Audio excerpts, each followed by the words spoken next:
Spreaker to go. Hello, everybody on Spreaker. If you're listening on Spreaker, just hang tight because we got to get a long time. You've been able to listen on Spreaker. Yeah, we got to get everything shared out here.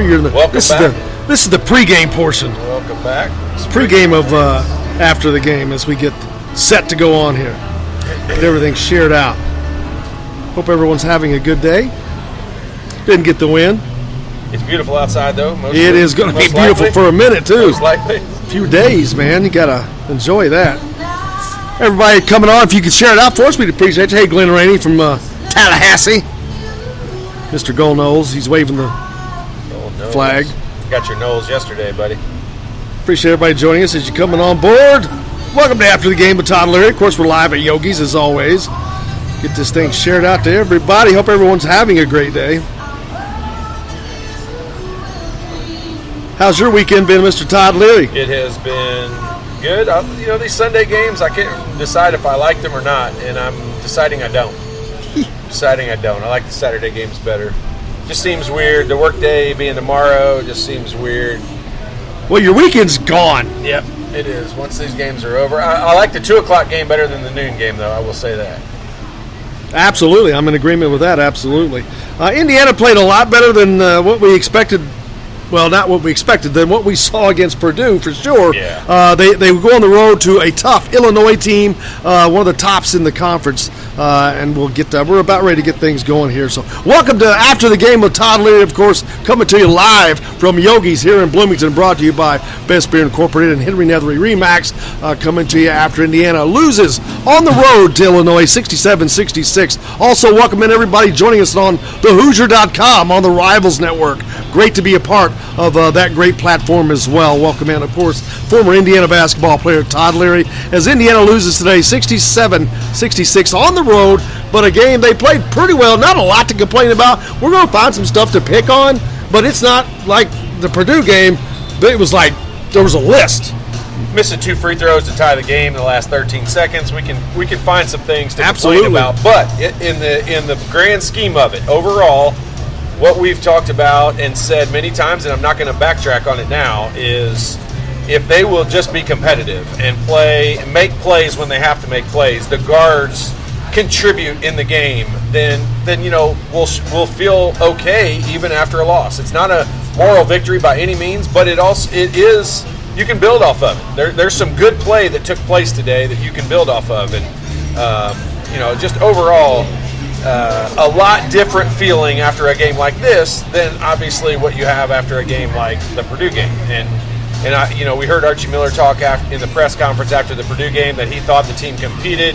I'm really sure we're going to hear him say that he liked the competitive side. There's some plays I know he wished we would have done differently, and ball would have bounced a little differently here and there. But overall, I think you can live with this. You don't expect to win this game, but you gave it an effort and you had a chance. And this is the first game. They lose by 1. We're down by 4 with 4 seconds to go. But this is the closest road game that Indiana's had that they didn't win all year long. And at least they had a chance. They gave themselves a chance. And we talked about that. What are we going to see after this Purdue game? They go on the road and just laid an egg. It was terrible. Today they play against one of the better teams in the conference, and they put themselves in a position where they could win all day, right to the end, and had a chance to do that. They just didn't do right till the end. And then the guy that's sitting to my right said, "Has anyone noticed Indiana hasn't missed a free throw yet?" Yeah. Right before, they're 10 for 10 at the time before Trace Jackson Davis misses 2 in a row. But I'm just kidding. That's the truth. It happens every time. I didn't know that. He didn't hear us. We it's crazy. It's they had done a good job. When you're 10 for 10 from the free throw line, obviously you're shooting way above the average at that point, but you've got to feel good about where you put yourself, and you've given yourself every opportunity. Very unfortunate for Trace Jackson Davis to miss both free throws, but then what happens? Indiana battles and gets the offensive rebound. A great tip out. Trace goes up and gets it.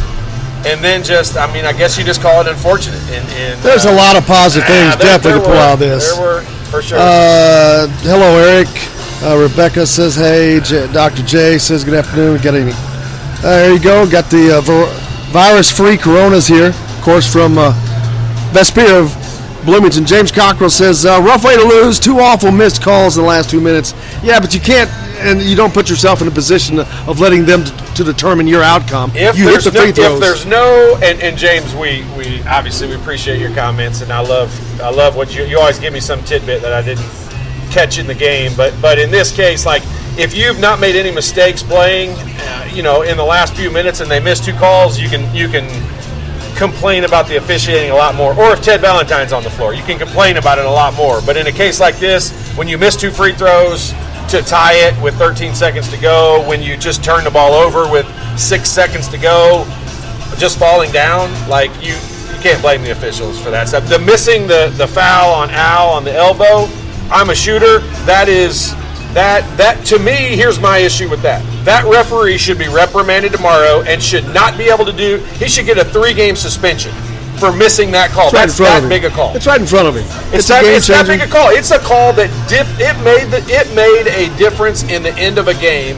Now, if that happens in the first 3 minutes, he should get a 1-game suspension. You cannot miss a call like that. I'm a shooter. I'm telling you, someone hits you on the elbow. If the official is watching anything on the court, when a guy jumps up to take a shot, they should be watching the arms of the guy who's shooting the ball. And if it gets hit, and if they blow on you the wrong way, it should be a foul. Especially when they're 5 feet away from you. Exactly. Yeah, I mean, that official should get the Ted Valentine Award of the day. Coach T, how are you? Kelly Martin says, hey, guys, if they had played this way against Purdue, they'd have won. They would have won. I agree. If some nuts were candy and nuts, we'd all have a wonderful Christmas, Coach right? That's a Coach Nyanism right there. Jeffrey Scott says, much better hustle, effort. And I think that's the most important thing. It really is the most Again, important. we're going back to the thing. Nobody expected Indiana to win this game at Illinois today. I didn't expect Indiana to play as well as they played at Illinois today, but they did.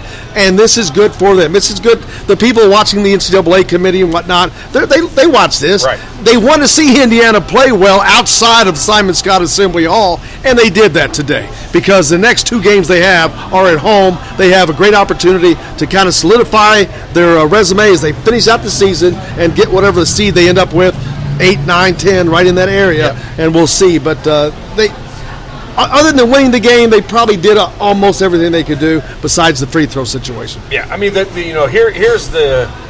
here's what's disappointing is right now you're seeing teams at the end of the year. So you're seeing some teams that really need a win, and they're making plays and they're getting those wins. And this is a game where Indiana could have not just solidified their position in the tournament, but they could have shown the committee a lot more than what they did. I mean, I'm not really expressing that the right way, but there's teams across the country that needed wins this weekend that got them.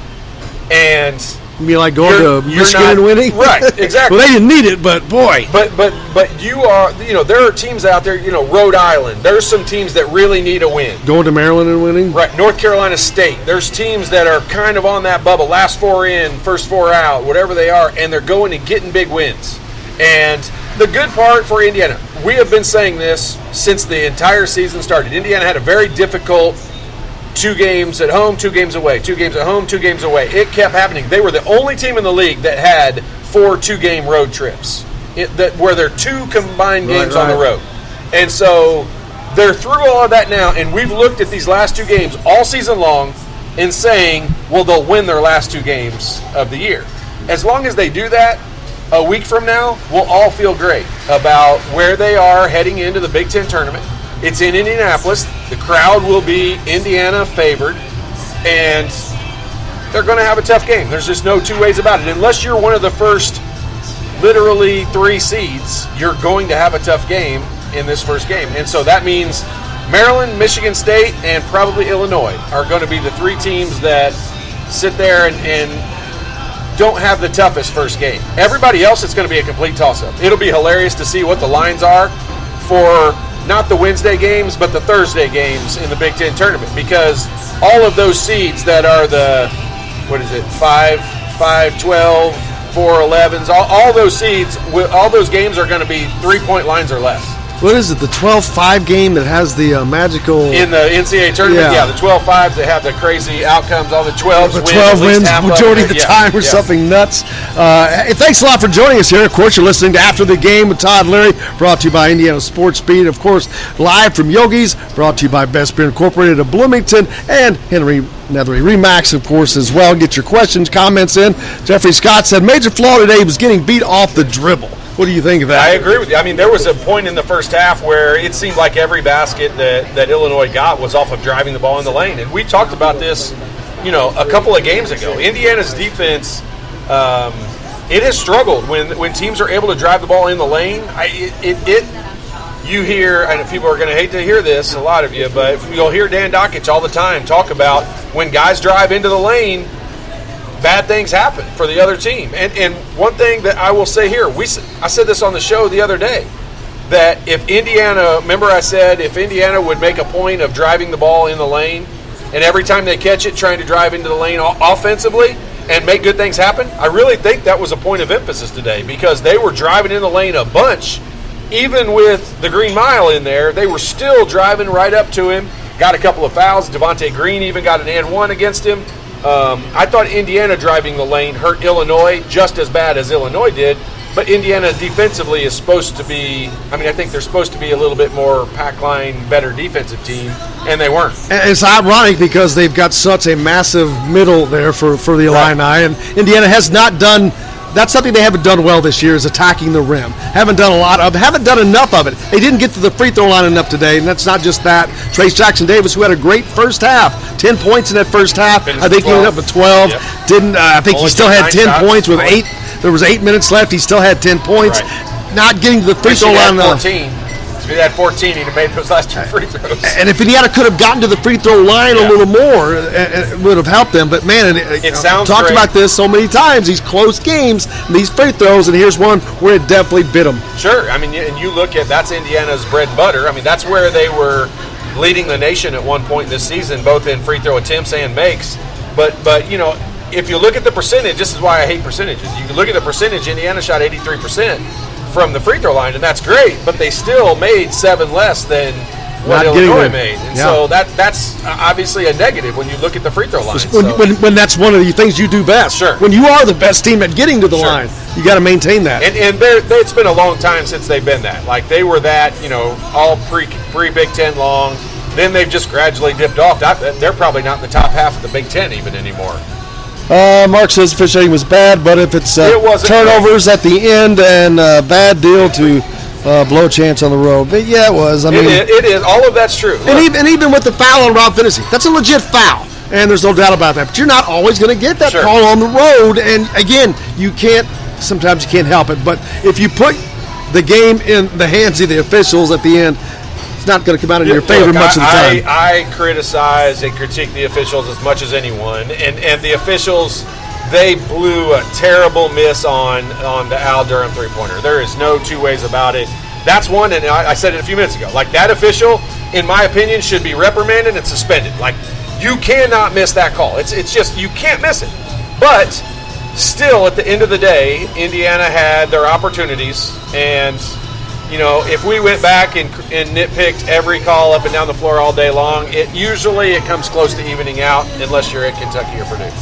Miss Lee they'll be look forward to having an athlete on the floor next year. His shooting, they could have used that today. Speaking of shooting, they had some of that. Devontae tried to shoot him in there, but he didn't get enough. He didn't get as many minutes today as I expected, and especially toward the end when I thought they may need him in there, he wasn't on the floor. Well, he had a couple of bad possessions in a row. He had a turnover, and he missed a couple of easy ones and took a couple bad shots. And look, at the end of the game, when Indiana needed points, Devontae wasn't on the floor. And, I don't have a problem with that, because I think taking care of the basketball was paramount at that point, but then Rob still turned it over, and it was just it's unfortunate because Indiana put themselves in position to have a chance to win, and the 2 free throws by Trace Jackson-Davis, I'm pretty confident that in his sophomore and junior years he won't miss those.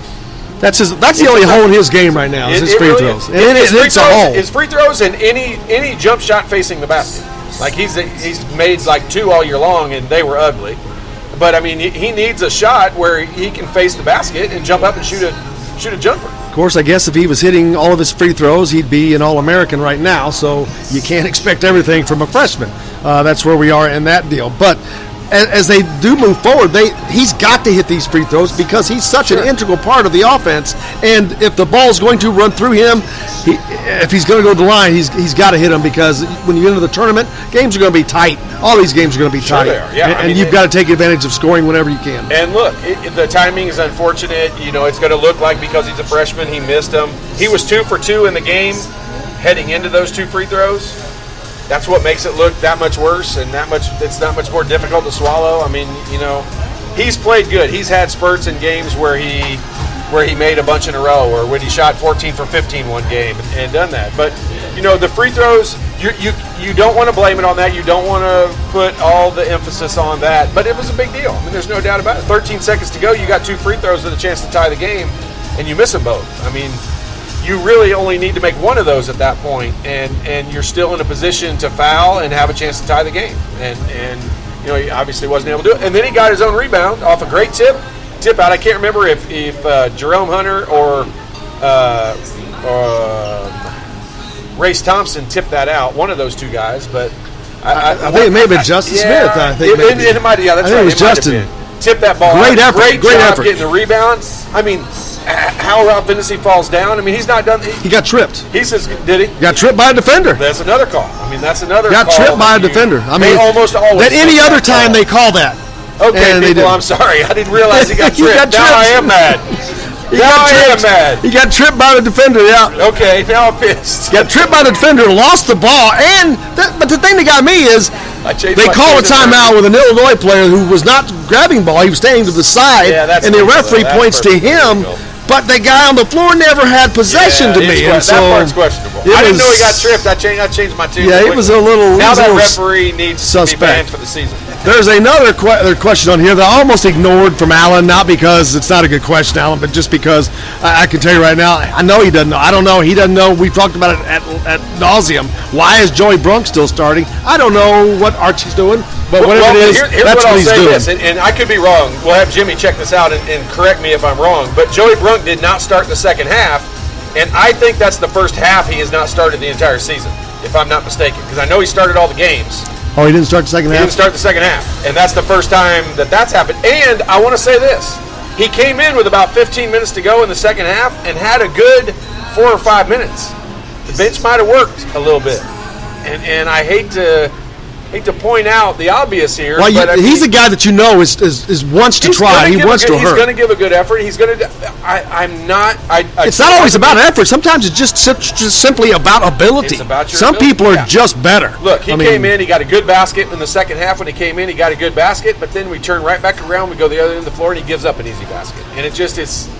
I mean, I'm not trying to pick on him. I don't know why he starts.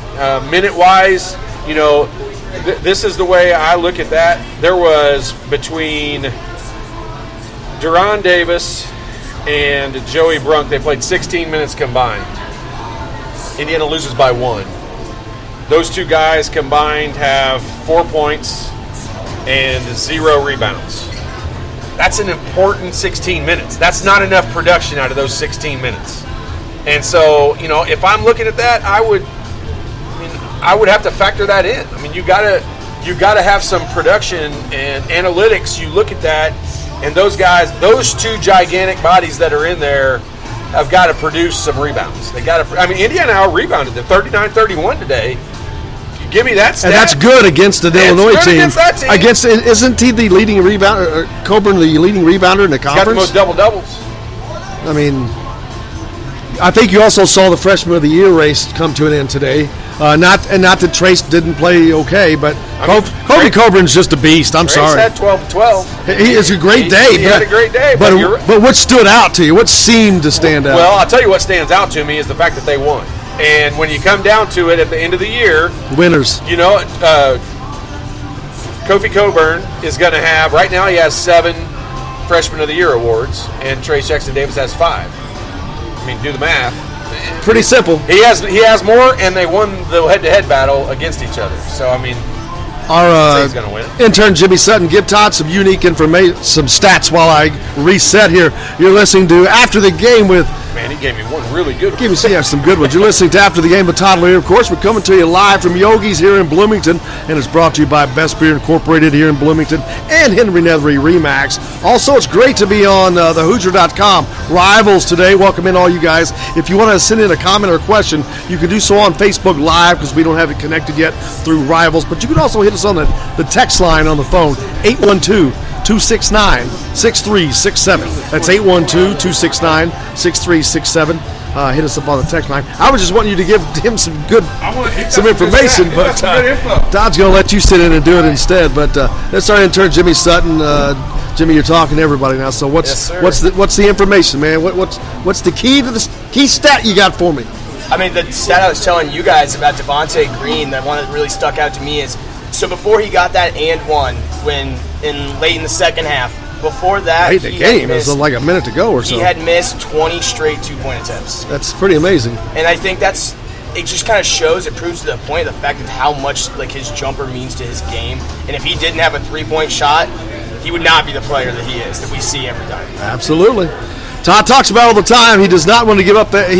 Devontae Green is the best shooter on the team. Whether how good that is or not is irrelevant. He is the best shooter that they have. So, and you have to have that, and they're going to need that going forward. I was a little surprised he wasn't in there toward the end of the game when they could have used some long-range shooting. So I really sometimes don't understand some of the rotations that are used, but it's not me to make that call. Out too, it came down to taking care of the ball too. I mean, I believe Devontae has the most turnovers on the team totally, but it might be out Durham actually. But it comes down to taking care of the ball, and at the end, like Todd said, Archie knew that they couldn't afford turnovers at that point in the game. They had to get back into it. They had to tie it up. They had to do something, and that outweighed Devontae's 3-point shooting ability. Good deal, man. Jimmy Sutton bringing in the stat of the day. It's a good stat. Absolutely. We'll get former Hoosier Todd Leary back in here now. And Indiana, again, we didn't expect them to win this game. Actually, they played a lot better than I expected them to play, especially after what we saw up in West Lafayette last week. But just because you have low expectations doesn't. That's true. But from the get-go, they were in this game, and so they didn't have to. The great thing is they didn't have to extend so much energy of coming back and losing leads. And it was just a battle. When you looked at it at 59-53, and Illinois had the ball, Indiana's down 6 at that point. I was assuming at that point it was going to turn into a 12 to 15 point loss, and that's kind of the way games go. Like when you're a home team, when that happens and Indiana's at home, you're like, you just kind of assume that's it took you a while. You got your legs underneath you, and then at the end you made your free throws and you pulled away. That's generally what happens. And Indiana cut that out, came back, was able to make a couple shots defensively. I mean, holding Illinois to 67 points at home, and when they shot the ball better than what I would give them credit for. Generally, I mean, they had some guys making shots. That Felice guy, Felice to me killed us. He had 15 points, 6 of 11 shooting. I mean, that doesn't sound great. It just seemed like all 6 of his baskets hurt, and they were timely. The 3-pointer by what's his name? Desanmu. Oh. That 3-pointer killed him. That was a big 3-pointer. Big players make big shots, and that was a big shot. Indiana cut it to 1, and he makes a 3-pointer and sends it right back to 4. Yeah, I know. It was a big deal. It's a good game. I mean, it was great to see the fight. Great to see the moxie. Great to see them no quit. They fought right to the end. You'd like to see them win and hit the free throws because they could have easily won this game, but at least they fought to the end. Here was kind of the point I was making with this earlier was, this is the closest. I mean, they lost by 1. This is the closest loss they've had on the road, but the next closest was the Purdue game, which was by 8, which we know they were down by more than 8 most of the game. Right. And beyond that, this was a true indication. Beyond that, they lost 2 games by 9, Ohio State and Penn State. We know that they were not that close either. So my point is, at the end of this game, when they made the mistakes, it was a true indication. Had they played better earlier in the year and been in this scenario more times, they may not make those mistakes. Would have withstood that. You go through it, and those are the things that.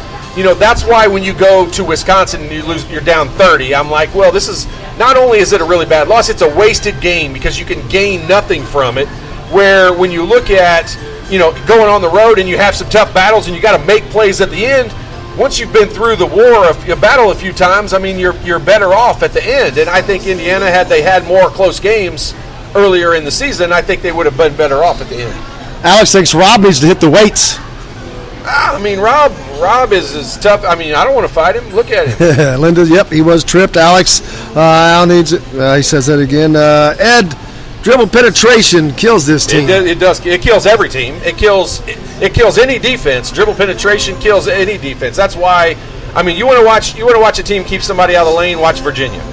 That's about the only team in the country that really focuses on no matter what. I don't care if they beat us from the outside or not. I mean, Purdue made 19 3-pointers or whatever and beat them.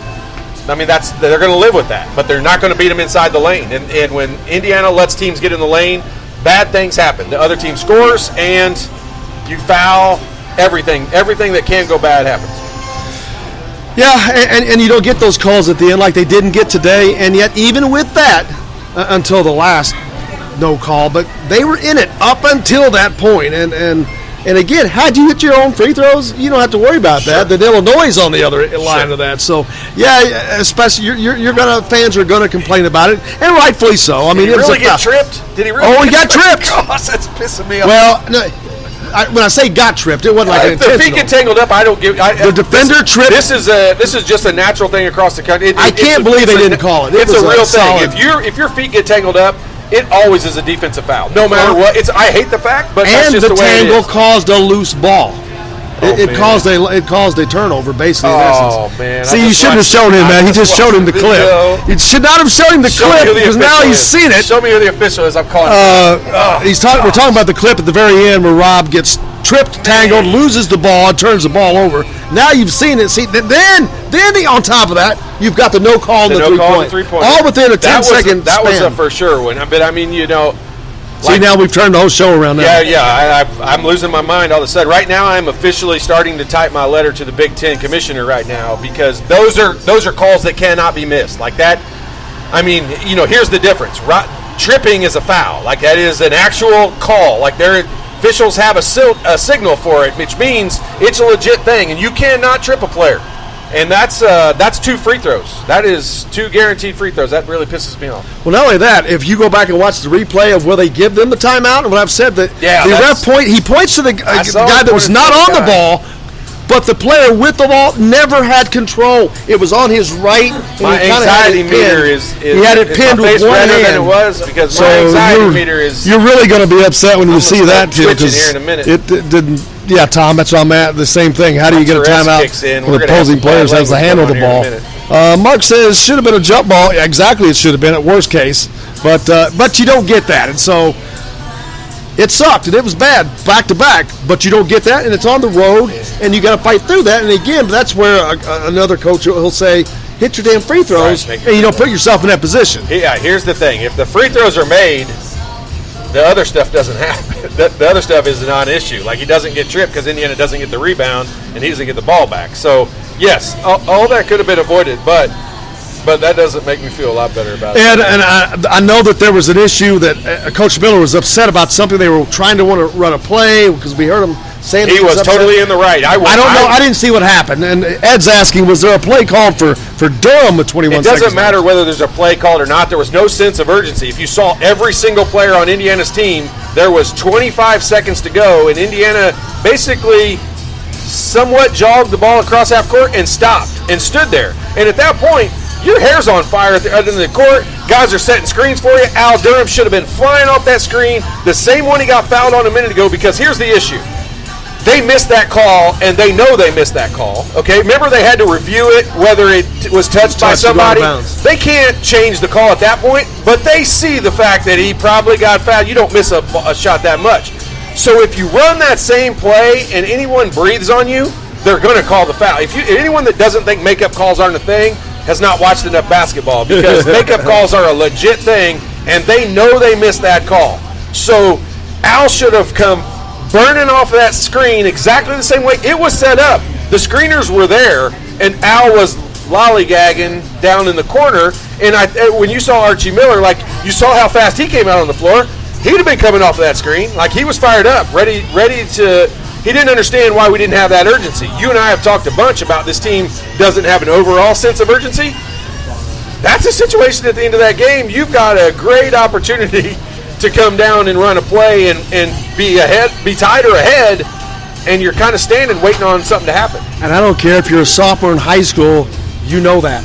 So why do these guys not know that? I don't get this. Here's why I think Archie was so fired up, because he had Devontae Green on the bench. He kind of was saying, "Come on, Al, show me that you can do it at the end of the game. Come on, Rob. Come on, somebody make a play for me. Somebody step up and make a play for me.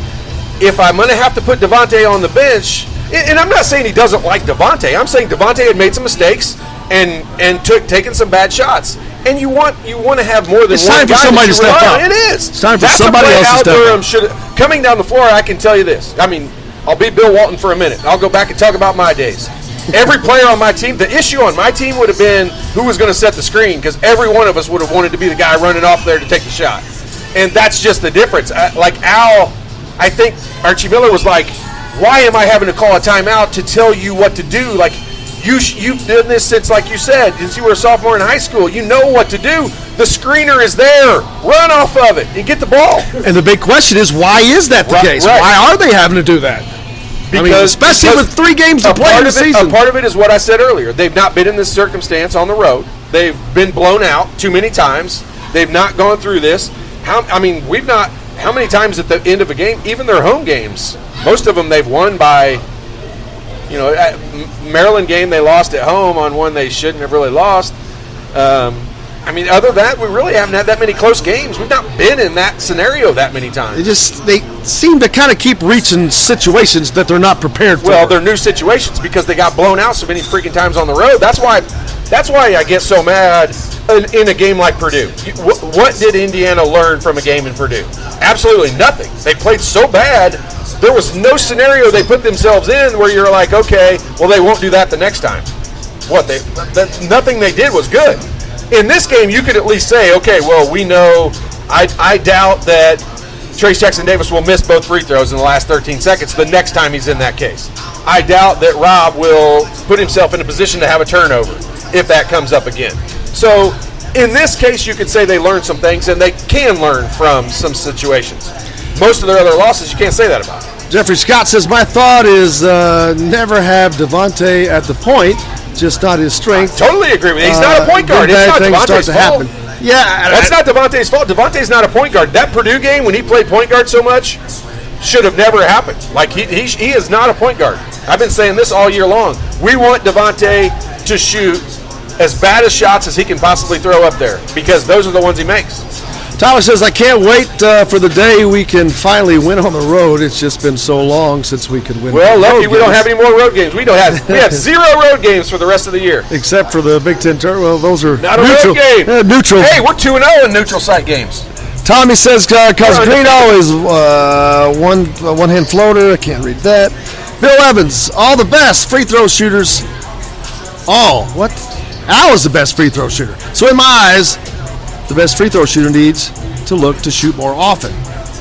It's not just you're not drawing fouls shooting much. It's getting to the rim now. You're going to draw some fouls. He drew a foul on a 3-point. Well, he did. Or was that Rob? No, it was Al. Left-handed shot. Remember, left-handed shot was Al. But generally, you're not going to draw a shot there. But yeah, I mean, I agree. I like to see him drive a little bit more. They have been doing that a little bit more. That's the key. What you said is the key.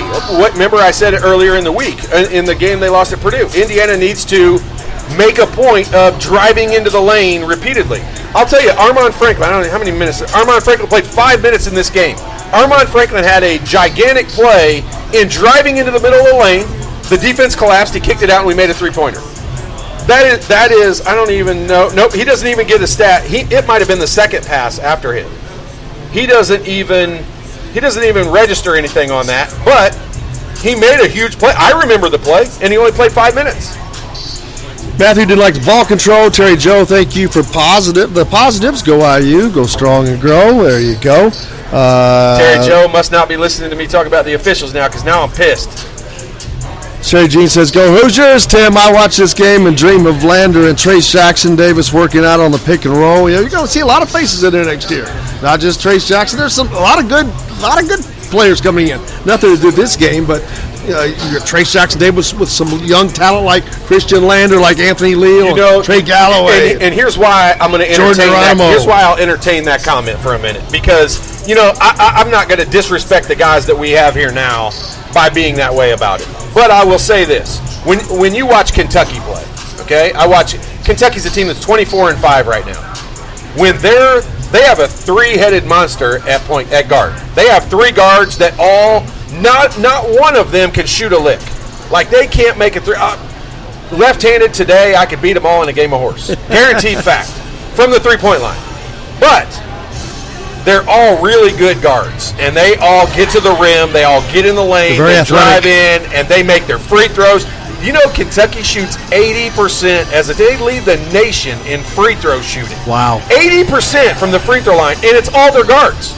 So here's why I'll entertain. And their guards are all young. These guys are all freshmen and sophomores. The comment that someone makes about that is because our guards have to contribute. That's the one thing I wanted to see today. Rob contributed. Rob played good.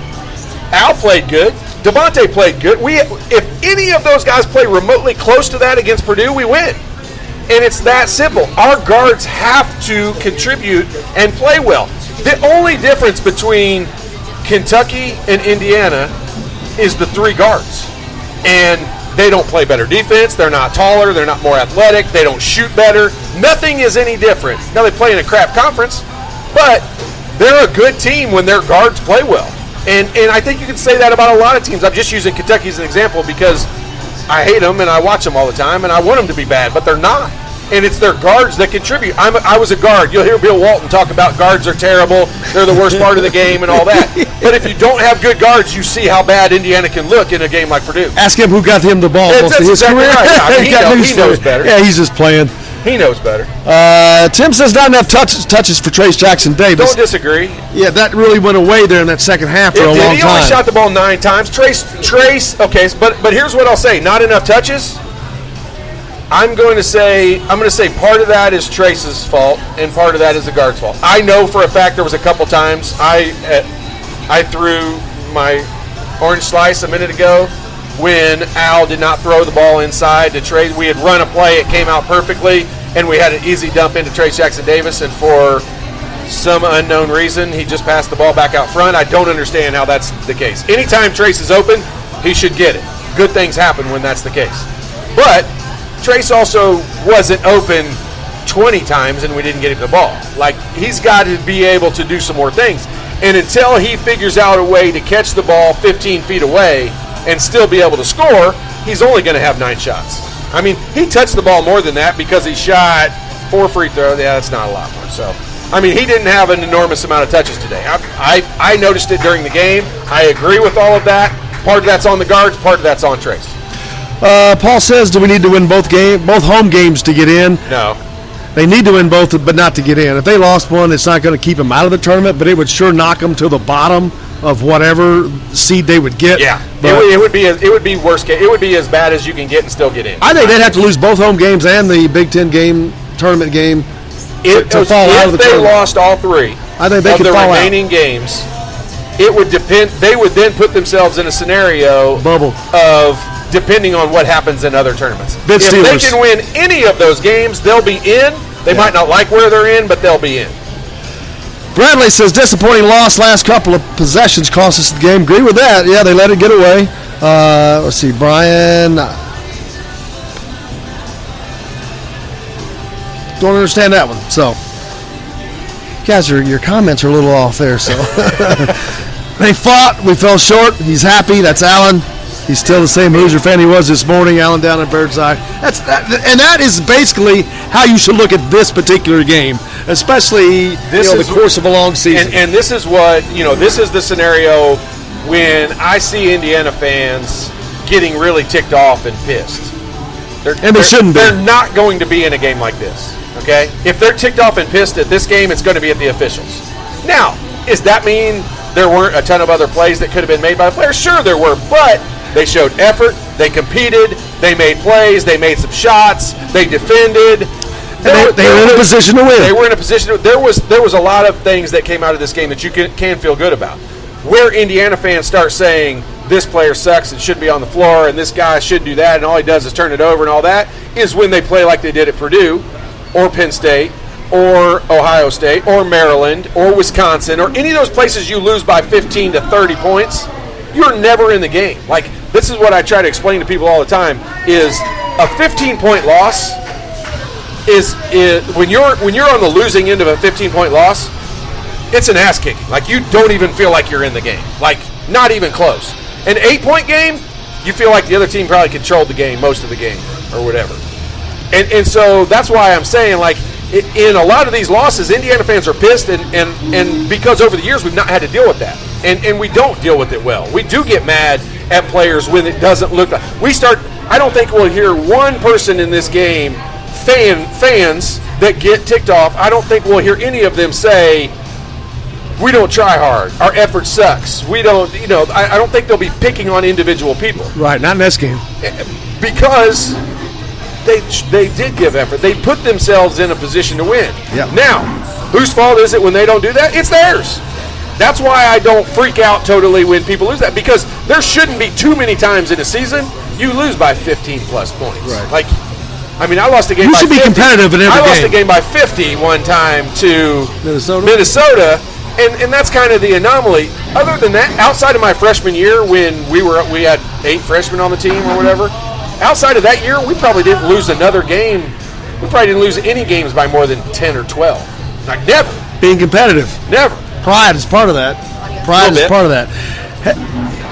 You guys make sure the next after the game, of course, coming to Wednesday. Switches back to Wednesday. Home game as Indiana hosts the Minnesota Golden Gophers, their second to last game of the season before they host Wisconsin this weekend. We back on Saturday? Back to Saturdays again? Saturday is a 2 o'clock game, I believe. So back then on Saturday, of course, back on Monday morning, Indiana Sports Beat, of course, Christian Lander.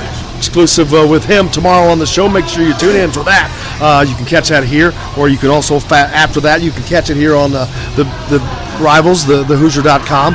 So we appreciate being on their platform again today. Look forward to joining them here on Rivals, the Hoosier.com as well. Thanks a lot for all you guys joining us there. And, of course, everyone else joining us here on Facebook Live. Indiana Sports Beat coming back tomorrow at 9. And then after the game is in, like we said, on Wednesday. So looking forward to that, man.